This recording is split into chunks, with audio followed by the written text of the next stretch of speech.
ಗೀತಾಸಾರ. ಹಿಂದೂಗಳ ಪವಿತ್ರ ಗ್ರಂಥ ಭಗವದ್ಗೀತೆ ಕುರುಕ್ಷೇತ್ರದಲ್ಲಿ ಕೃಷ್ಣ ಅರ್ಜುನನಿಗೆ ನೀಡಿದ ಗೀತೆ. ಜೀವನದ ಪ್ರತಿಯೊಂದು ಪ್ರಶ್ನೆಗೂ ಉತ್ತರ, ಪ್ರತಿಯೊಂದು ಕಷ್ಟಕ್ಕೂ ಪರಿಹಾರ. ಅರ್ಜುನ ಶಸ್ತ್ರ ಕೆಳಗಿಟ್ಟಾಗ ಗೀತೆ, ಕೃಷ್ಣ ಧೈರ್ಯ ತುಂಬುವ ಗೀತೆ.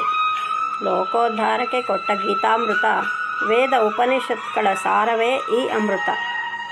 ದೇಹವು ಅಸ್ಥಿರ, ಆತ್ಮನು ನಿತ್ಯನು. ಅಂಜದಿರು, ಅಳುಕದಿರು, ದುಃಖಿಸದಿರು ಎಂದನು. ಆದದ್ದೆಲ್ಲ ಒಳ್ಳೆಯದೇ ಆಗಿದೆ, ಮುಂದಾಗುವುದು ಒಳ್ಳೆಯದಕ್ಕೇ ಆಗಲಿದೆ. 18 ಅಧ್ಯಾಯಗಳ ಈ ಗೀತೆ ತಿಳಿಸುತ್ತೆ, ಹುಟ್ಟಿದ ಮನುಷ್ಯ ಬರುವಾಗ ಏನೂ ತರಲಾರ. ಹರಿಚಿತ್ತವಿಲ್ಲದೆ ಹುಲ್ಲು ಕಡ್ಡಿಯನ್ನು ಅಲಗಿಸಲಾರ. ಇಲ್ಲಿ ಕಳೆದುಕೊಳ್ಳಲು ಏನೂ ತಂದಿರಲಾರ. ಜೀವಿಸು ಕಷ್ಟದಿ ಕುಗ್ಗದೆ, ಸೌಖ್ಯದಿ ಹಿಗ್ಗದೆ, ಮಾಡು ನೀ ನಿನ್ನ ಕರ್ಮ ಫಲಾಪೇಕ್ಷೆ ಇಲ್ಲದೆ. ಸಕಲ ಜೀವಿಗಳಲ್ಲಿ ತಾನಿದ್ದೇನೆಂದು, ತನ್ನನ್ನೇ ನಂಬಿ ಕರ್ಮ ಮಾಡೆಂದು. ಕಮಲ ಪತ್ರದ ಮೇಲಿರುವ ಹನಿಯಂತೆ ಇರು ನೀ ಜ್ಞಾನಿಯಂತೆ. ಸಂಸಾರದಲ್ಲಿದ್ದೂ ಅಂಟಿಕೊಳ್ಳದಂತೆ, ಸನ್ಮಾರ್ಗದಲ್ಲಿ ನಡೆ ನೀ ಯೋಗಿಯಂತೆ.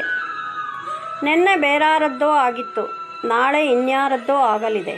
ಇಂದು ನೀ ಸತ್ಕರ್ಮಿಯಾಗು, ಪರಿವರ್ತನೆಯಿಂದ ಜಗದ ಉದ್ಧಾರ ತಿಳಿ.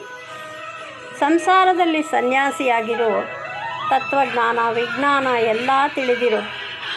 ಇಂದ್ರಿಯಗಳನ್ನು ಅಧೀನದಲ್ಲಿಡು, ಎಲ್ಲವೂ ಕೃಷ್ಣನ ಅಧೀನವೆಂದು ತಿಳಿ. ನಾಶವಿಲ್ಲದ್ದು ಬ್ರಹ್ಮ, ನಿರಂತರ ನನ್ನನ್ನೇ ಭಜಿಸು. ಅಂತ್ಯಕಾಲದಲ್ಲಿಯೂ ನನ್ನ ಸ್ಮರಣೆ ಮಾಡಿದವನು ನನ್ನನ್ನೇ ಸೇರುತ್ತಾನೆ. ಚಿತ್ತದಲ್ಲಿ ನನ್ನನ್ನಿಟ್ಟು ಕರ್ಮ ಮಾಡು, ಎಲ್ಲವೂ ನನಗೇ ಸಮರ್ಪಣೆ ಮಾಡು. ಯೋಗಿಯಂತೆ ನಿತ್ಯ ಕರ್ಮ ಮಾಡು, ಭಕ್ತಿಯಿಂದ ಪರಮಾತ್ಮನನ್ನು ಧ್ಯಾನ ಮಾಡು. ದೇಹಕ್ಕೆ ಮಾತ್ರ ಜನ್ಮ ಪುನರಪಿ, ಕೃಷ್ಣನನ್ನು ನೆನೆದರೆ ಅನವರತ. ಪುನರ್ಜನ್ಮ ತಪ್ಪುವುದು ಪುನರಪಿ, ಮುಕ್ತಿ ಪಡೆಯುವೆ ಆತ್ಮತೃಪ್ತಿ. ಕಾಲ ಸರಿಯುತ್ತಿರುತ್ತದೆ, ಮನವೇ ಶಾಂತವಾಗಿರು.